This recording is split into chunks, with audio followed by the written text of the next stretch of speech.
Welcome to section 2 in the course on Options Foundation. Now, in this section, we are going to study implied volatility. So what is implied volatility and why is it called implied? And these are some of the things that we'll be looking at in this section. Implied volatility is truly the wild card in options pricing. This is probably the most difficult concept to understand in options pricing. But make no mistake, if you don't get implied volatility right, your option trades are going to blow up on you. So it is absolutely critical you understand how implied volatility works. In the case of a stock, when you study stock volatility, you want to get an idea of how much the stock can move around. What is its ability to move around? But it doesn't really have an impact on your trade. In the options world, it directly impacts your trade. So it's not only critical to understand it, but you have to factor it into your option strategy. So that's what this whole section is going to be focused on. And we're going to start with a recap of what stock volatility means, and we'll go on from there. So in a broad sense, the term volatility is the ability of a stock to move around. And the way volatility is calculated is platforms go back 12 months and then they calculate all the closing prices of the stock.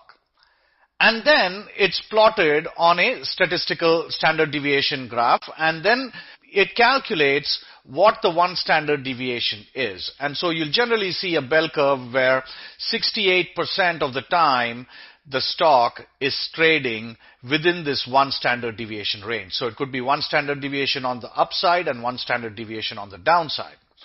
So after they calculate this, then we say, okay, IBM has a standard deviation or a volatility of 15%.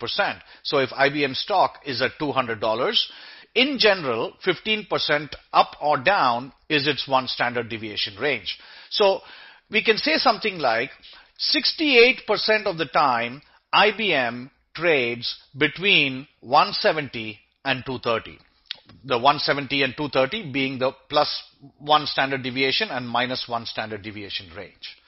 Similarly, they calculate volatility for Apple, Netflix. In fact, every stock's volatility is calculated. And that's what you define as stock volatility.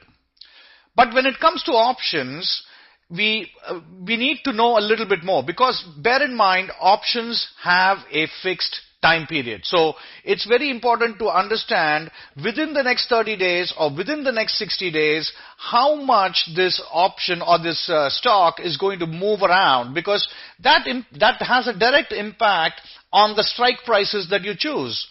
So if Apple's at 400 today, the chances of it hitting 425 are much higher than the chances of it hitting 450.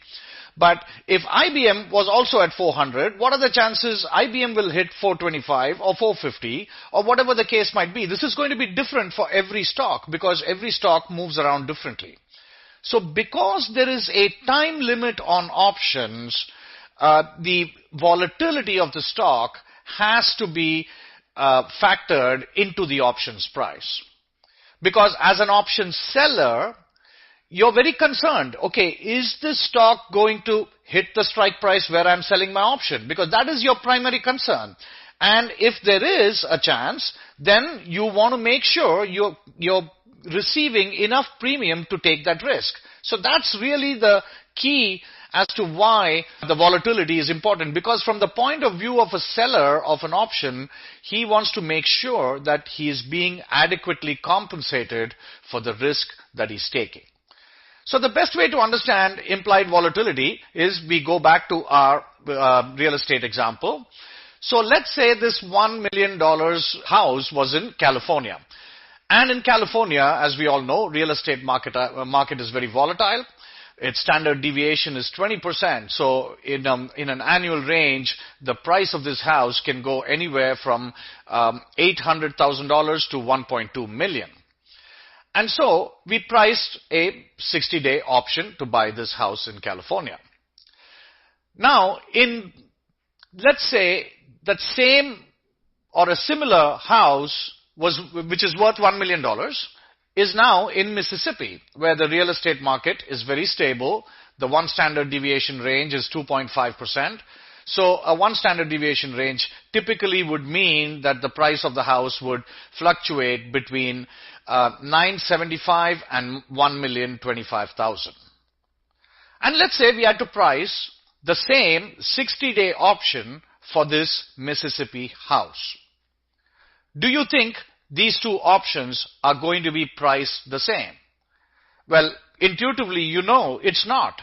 It cannot be. So if we just looked at our example where the premium was $25,000 for this $1 million house, do you think this house would be in California or would it be in Mississippi? I would argue it would be in Mississippi, because a one standard deviation range in Mississippi is plus or minus 25,000, and so for a 60-day option, I would think the $25,000 premium is a reasonable amount for the risk that a seller might take in Mississippi. However, if you look at the California option, which can fluctuate by as much as $400,000, do you think $25,000 is going to be a reasonable premium for an option seller of this option? I don't think so. I would just intuitively, without any calculations, I would say for a 60-day option in California, I would probably price it somewhere between $50,000 to $70,000. That seems to be the range that would be a reasonable amount to compensate for the risk that you take in the California real estate example. So that's the difference between one stock and another. If you were to price similar things on IBM and Netflix, you'll see that the prices of these options, even though they might be trading at the same price, all other factors remaining the same, the price of a more volatile asset is going to be much more, the option price is going to be much more because it's a much more volatile stock. So what are the implied volatility takeaways? The implied volatility takeaways, there are two of them. The more volatile an asset is, its option prices will be higher. I think this has become clear from our previous examples. The more volatile an asset is, its option prices will be higher because the seller of these options has to be compensated enough because the stock is going to move around so much. So if he sells it at a certain strike price, he needs to be adequately compensated for the risk that he's taking. The second takeaway is, think of what happens if the buyer wanted a 120-day option for the house instead of the 60-day. Now, obviously, this option will be even higher because there's more time and therefore there's more opportunity for this asset to bounce around and hit those prices. So whenever you have more time, you're always going to find option prices much higher, and therefore volatility is going to be higher with more time available, and therefore your option prices are also going to be more because of this factor. So there's two things here. One is the option prices are going to be higher simply because there is more time. And so that's the element of time decay or the element of time there. But because there's more time, the effects of volatility are also going to be magnified. So there's two components that will pump up option prices. If you take a longer term option, there are two things that will pump up option prices. One is the fact that there's more time, and two is if volatility is a factor, and basically there's always going to be volatility. It just depends, whether one is more volatile than the other, but there is always volatility in a stock. There's no stock that has zero volatility. It's not possible. So with more time, you're going to have higher volatility there. So those are the two takeaways. In the next chapter, we are going to see how implied volatility gets calculated into an options price.